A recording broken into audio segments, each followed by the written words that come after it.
श्री हरि विष्णु। आपका दिन शुभ और मंगलमय हो। आज हम आपको सुनाएंगे माघ मास का महात्म्य, अध्याय 21, चैप्टर 21। लोमेश जी कहने लगे कि पूर्व काल में अवंती देश में वीरसेन नाम का राजा था। उसने नर्मदा के किनारे राजसूय यज्ञ किया और अश्वमेध यज्ञ भी किए, जिनके खंभे सोने के बनाए गए। ब्राह्मणों को अन्न का बहुत सा दान किया और बहुत सी गाय, सुंदर वस्त्र और सोने के आभूषण दान में दिए थे। वह देवताओं का भक्त और दान करने वाला था। भद्रक का नाम एक ब्राह्मण, जो अत्यंत मूर्ख, कुलहीन, कृषि कार्य करने वाला, दुराचारी तथा अधर्मी था। वह भाई बंधुओं का त्यागा हुआ इधर उधर घूमता हुआ देव यात्रियों के साथ प्रयाग में आया और माघ में उनके साथ 3 दिन तक स्नान किया। वह 3 दिन में ही निष्पाप हो गया। फिर वह अपने घर चला गया। ब्राह्मण और राजा दोनों एक ही दिन मृत्यु को प्राप्त हुए। इन दोनों को बराबर इंद्रलोक में देखा। तेज रूप, बल, स्त्री, वस्त्र, आभूषणों में दोनों समान थे। ऐसा देखकर उसके महात्म्य को क्या कहा जाए। राजसूय यज्ञ करने वाला स्वर्ग को भोगकर फिर भी जन्म लेता है, परंतु संगम में स्नान करने वाला जन्म मरण से रहित हो जाता है। गंगा और यमुना के संगम की हवा के स्पर्श से ही बहुत से दुख नष्ट हो जाते हैं। अधिक क्या कहें। और किसी भी तीर्थ में किए गए पाप माघ मास में प्रयाग में स्नान करने से नष्ट हो जाते हैं।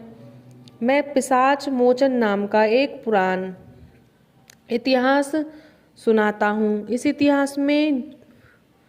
इतिहास को यह कन्याएं और तुम्हारा पुत्र भी सुने। उससे इनको स्मृति प्राप्त होगी। पुराने समय में देवधुति नाम का बड़ा गंभीर और वेदों का परंपरागत एक वैष्णव ब्राह्मण था। उसने पिशाच को निर्मुक्त किया। वेद निधि कहने लगे कि वह कहाँ का रहने वाला है, किसका पुत्र है, किस पिशाच को उसने निर्मुक्त किया है, और आप विस्तार पूर्वक यह बात सब कथा सुनाइए। लोमश ऋषि ने कहा, किलपग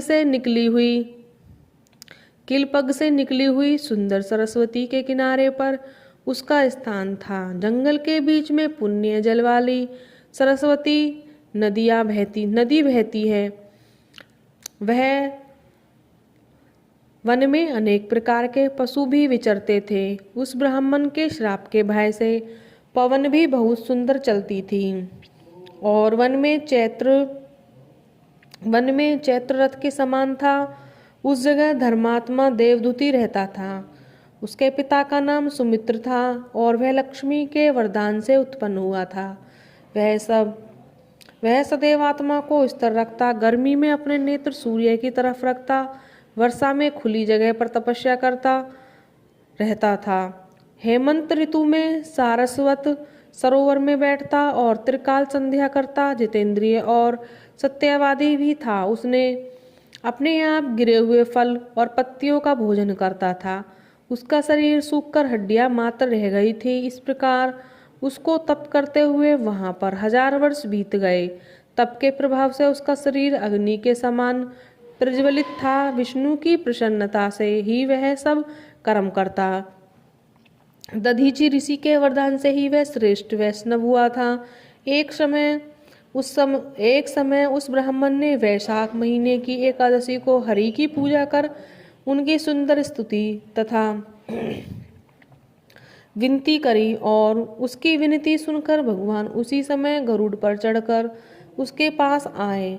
चतुर्भुज विशाल नेत्र मेघ जैसा स्वरूप भगवान को स्पष्ट देखकर प्रसन्नता के मारे उसकी आंखों में आंसू भर गए और कृतकृत्य होकर उसने भगवान को प्रणाम किया। उसने अपने शरीर को भी याद न रखा और भगवान के ध्यान में लीन हो गया। तब भगवान ने कहा कि हे देवदूती, मैं जानता हूँ कि तुम मेरे परम भक्त हो। मैं तुमसे अति प्रसन्न हूँ, तुम वर मांगो। इस प्रकार भगवान के वचन सुनकर प्रेम के मारे लड़खड़ाती हुई वाणी में कहने लगा कि हे देवदूती, देवाधिदेव, अपने माया से शरीर धारण करने वाले, आपका दर्शन देवताओं को भी दुर्लभ है।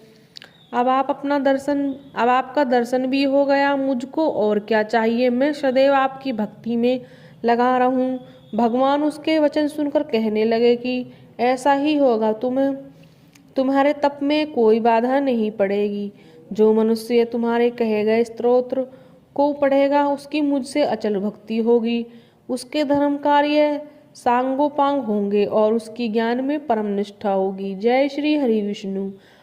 आज का अध्याय यहीं पर समाप्त। जय श्री हरि विष्णु।